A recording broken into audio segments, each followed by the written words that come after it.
मुंबईच्या भुलेश्वर परिसरातून गणेशोत्सवाच्या पार्श्वभूमीवर एक अत्यंत धक्कादायक बातमी समोर आली आहे। भुलेश्वरचा राजा म्हणून प्रसिद्ध असलेल्या तब्बल 22 फूट उंच गणेश मूर्तीला मंडपाकडे नेत असताना मोठा अपघात झाला। या दुर्घटनेत 2 जणांचा मृत्यू झाला असून 5 जण जखमी झाल्याची माहिती मुंबई पोलिसांनी दिली आहे। मिळालेल्या माहितीनुसार ही भव्य गणेश मूर्ती भायखळा येथून भुलेश्वरकडे नेली जात होती। रात्री सुमारे 11च्या सुमारास मंडपापासून अवघ्या 50 ते 60 मीटर अंतरावर असताना अचानक मूर्तीचा तोल गेला आणि ती एका बाजूला कलंडून खाली कोसळली।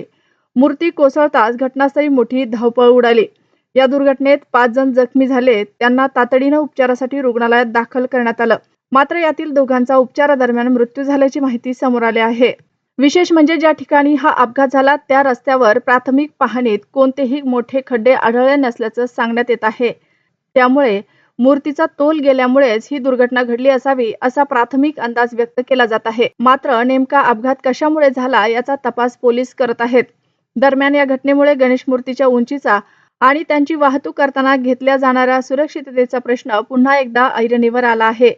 मुंबई उच्च न्यायालयाच्या आदेशानुसार पीओपी पासून बनवलेल्या गणेश मूर्तीसह 6 फुटापर्यंतच्या मूर्तीचं कृत्रिम जलाशयामध्ये विसर्जन करण्याच्या सूचना आहेत, तर 6 फुटापेक्षा उंच मूर्तीचं नैसर्गिक जलाशयामध्ये विसर्जन करण्याचे निर्देश देण्यात आले आहेत। मुंबईत उंच गणेश मूर्तींच्या वाहतुकीदरम्यान यापूर्वीही दुर्घटना घडल्या आहेत।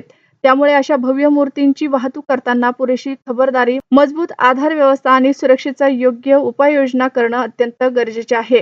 सध्या या दुर्घटनेचा पोलीस तपास सुरू असून अपघातामागचं नेमकं कारण तपासानंतर स्पष्ट होणार आहे। मात्र गणपती बाप्पाच्या आगमनाआधीच घडलेल्या या दुर्घटनेमुळे भुलेश्वर परिसरात हळहळ व्यक्त केली जात आहे।